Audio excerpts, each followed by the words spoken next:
नमस्कार। डीएलएड द्वितीय वर्ष, विषय हमारा हिंदी भाषा शिक्षण और प्रवीणता। और इसके अंतर्गत आज हम लोग बात करेंगे पठन और जो वाचन है उसमें अंतर। पठन और वाचन में ऐसा देखा जाए तो कोई अंतर नहीं माना जाता है, लेकिन कुछ शुरुआत में दोनों एक जैसे लगते हैं, लेकिन अंतर कहाँ पर इसमें होता है उसके बारे में हम लोग कुछ बात करेंगे। तो पठन और वाचन, पठन और वाचन शुरुआत में पठन और वाचन शुरुआत में एक जैसे प्रतीत होते हैं, लेकिन जहाँ वाचन में उच्चारण,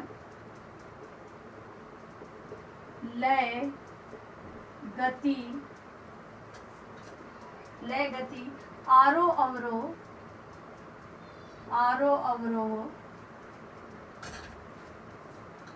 बलाघात आदि पर बल रहता है,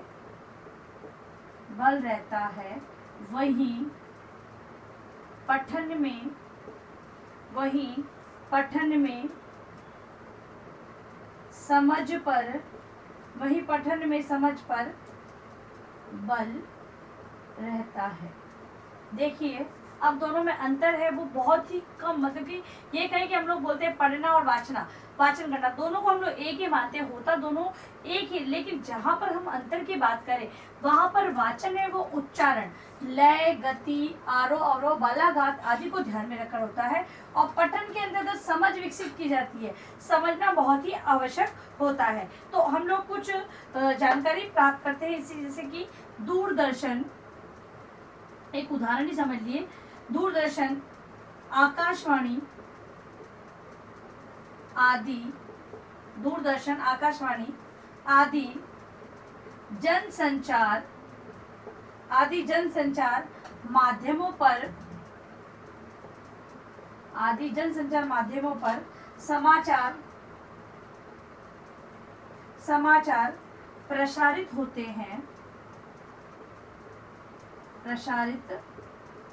हैं। इन माध्यमों पर प्रसारित समाचार में वाचक का उद्देश्य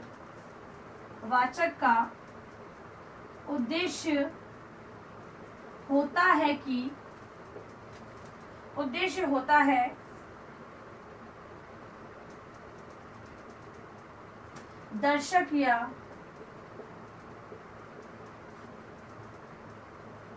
श्रोता तक समाचार प्रेषित करना। यहाँ समाचार वाचक उचित आरोह अवरोह, यहाँ समाचार वाचक आरोह अवरोह, यति गति, बलाघात आदि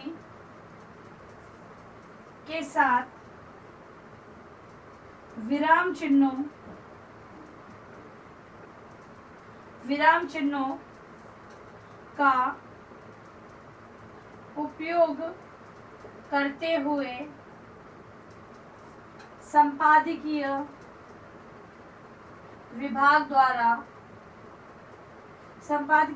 द्वारा तैयार समाचारों का वाचन करता है। देखिए वाचन का उदाहरण देख लीजिए कि एक जो दूरदर्शन या आकाशवाणी पर जनसंचार माध्यमों से समाचार प्रसारित होते हैं, इन माध्यमों से जो प्रसारित समाचार है उसको प्रसारित करने का जो वाचक का जो उद्देश्य होता है वो दर्शक या श्रोता तक समाचार प्रेषित करना होता है। अब यहाँ पर वाचक है जो बोलने वाला है वो उचित आरोह गति, बलाघात, विराम चिन्हों को ध्यान में रखकर संपादकीय विभाग द्वारा जो समाचार तैयार किए जाते हैं उनका वो प्रसारण कर देता है। इसके अलावा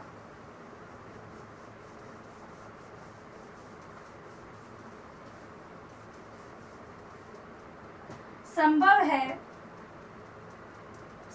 है कुछ मुद्दों की समाचार वाचक को संभव है कि कुछ मुद्दों की समाचार वाचक को जानकारी हो मगर यह आवश्यक नहीं है। हो सकता है कुछ ऐसी जो समाचार है उनके बारे में उसे समाचार जो कह रहा है वाचक है उसे जानकारी, लेकिन सबके बारे में पूरी जानकारी प्राप्त हो ऐसा संभव नहीं है। केवल जो संपादकीय विभाग है जो पूरी सूचनाएं उनके पास होती है वो सूचनाएं वाचक को दी जाती है और वाचक उसे उचित लय, गति, यति, हाव भाव से प्रेषित करता है।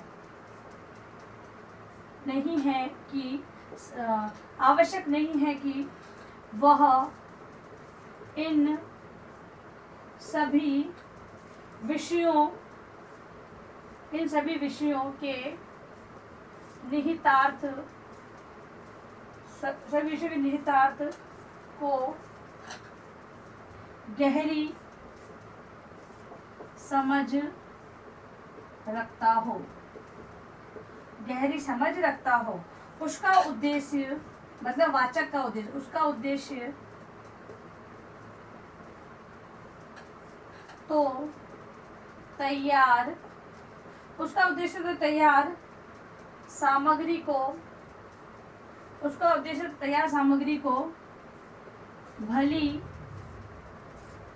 प्रकार से उच्चारित कर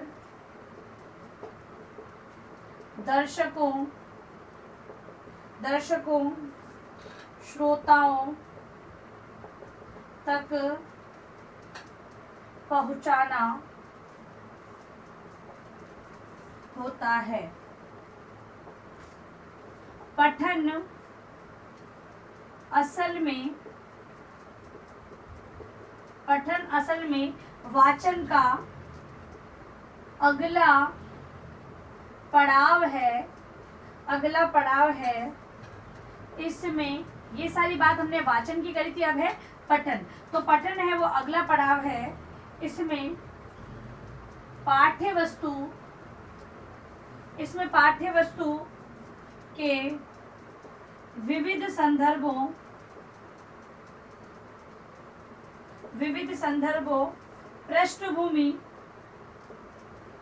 पृष्ठभूमि निहितार्थ निजी अनुभव आदि